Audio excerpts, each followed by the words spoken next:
Hello, everybody. My name is Ella.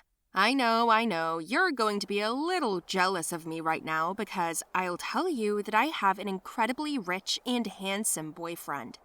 His name is Jack. But I didn't come here to brag. I want to tell you that not all that glitters is gold. But more about that later. At the age of 15, I met a guy in a club. It was one of the few times I had gone out to such noisy places. That day, my friend May got dumped by a guy. I think the fifth one in a row. Again, she said it was her true love. But the girls and I knew she would find a new one in 2 months. We didn't care much, but we had to create a semblance of active support, so we followed her to her favorite club. The music is playing in our ears. We're in the center of the dance floor, swimming in the reflection of the light bulbs and disco ball. The mood is good, the music is dynamic, and then one clumsy bear steps on my foot. Ouch! Careful! What? I said be careful! You stepped on my foot! What? I can't hear you very well. Did you say you were dumb? What? Stupid? You're the dumb one, okay? No, I'm not dumb, I'm talking. I realized it was no use. The music was too loud, so I gave him the middle finger and went outside to get some air. The girls went on dancing. It was a little chilly outside, and my ears felt a little stuffy. Then I heard a familiar voice behind me. So, what were you saying? Nothing, never mind. I'm sorry, I heard you perfectly well. I just wanted you to go outside, but I was afraid you would refuse me. Very funny. I was screaming at the whole dance floor just because you were making fun of me. You gave me the middle finger. I deserved it and took my punishment. Yeah. Okay, my name's Jack. What's yours? Ella. Very nice to meet you, Ella. It's cool here, isn't it? He took off his jacket and threw it over my shoulders. I could smell the pleasant masculine cologne on my nose. We stood there for 2 hours, chatting without shutting up. The girls lost me. At the end of the evening, we exchanged phone numbers and started talking even more. Gradually, our relationship began. Flirting, kissing, and dating. Jack would come to me in an expensive car. My parents noticed this immediately.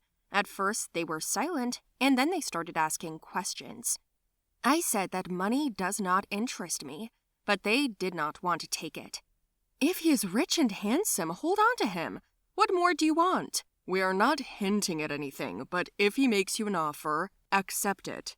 I'm 15. So what? Love is for all ages. What if he wasn't rich? Would you tell him that you would put him in jail? What? You make us mercantile, aren't you ashamed? But we're not mad, you go out.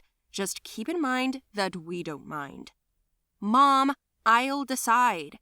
Yes, you can, but don't rush it and don't cut it short. My parents were worried.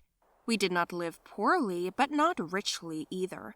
They wanted a better life for me and believed that money was the main component, and the only one. I don't know why, but things were good with Jack. We went out a lot. He gave expensive gifts to my parents and I.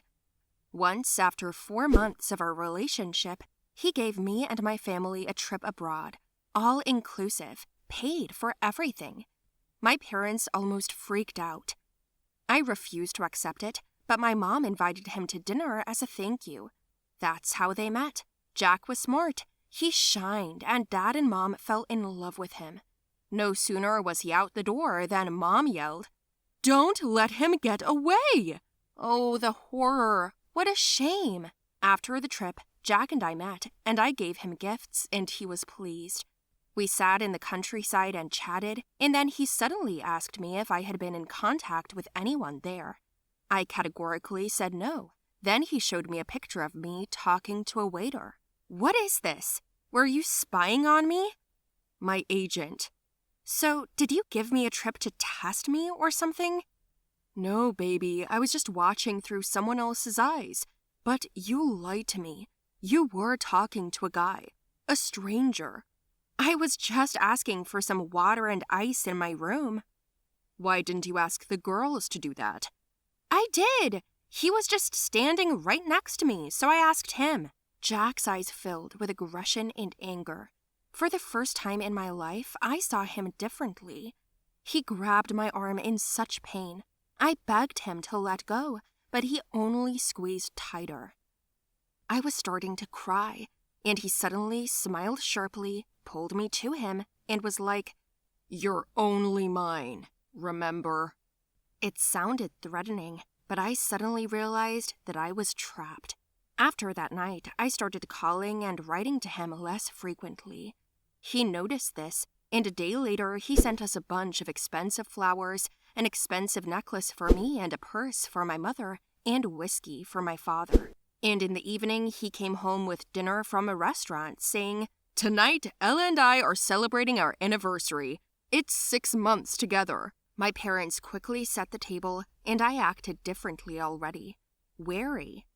At the end of the evening, I went out to see him off. "Why this circus?" "I'm trying for us, my love." "You scare me." "I'm sorry. I'm only jealous because I love you, baby. I'll pick you up tomorrow after school." I shared everything with my girlfriends, hoping for some good advice, but all they told me was that I was stupid and that it was really romantic and that they would give anything for a guy like I had. Handsome and rich, what else do you need? But the best part was yet to come.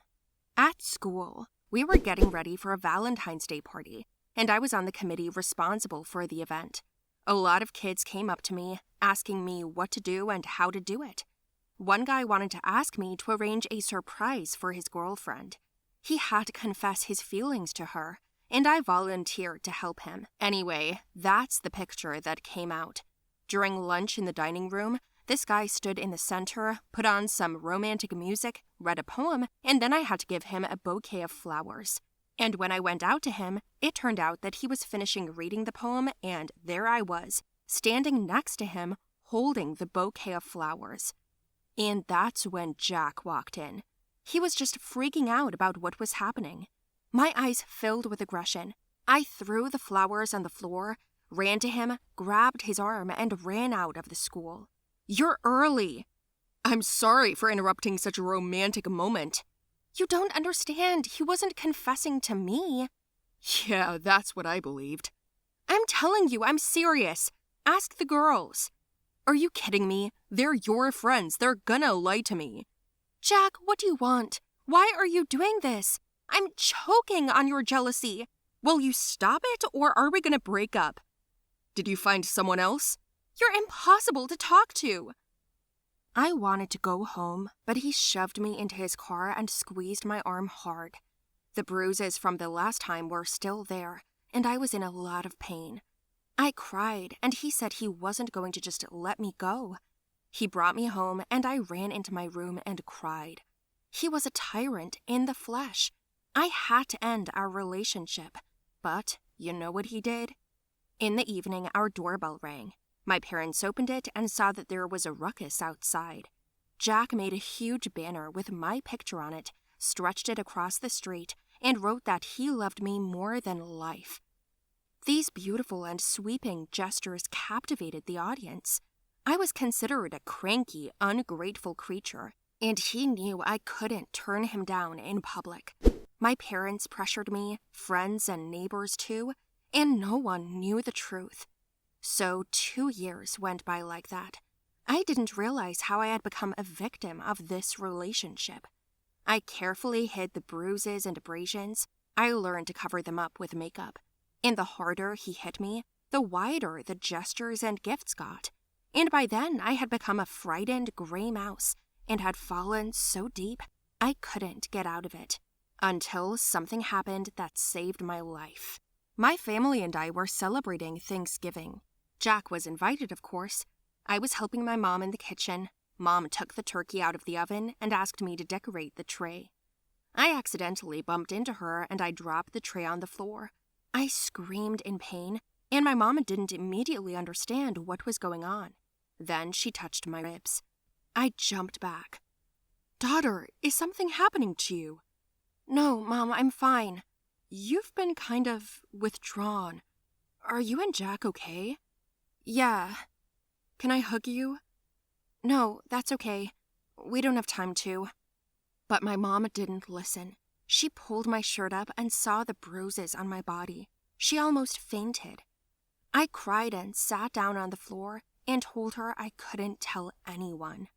But why, daughter? You put up with this for 2 years. Why? You liked him so much.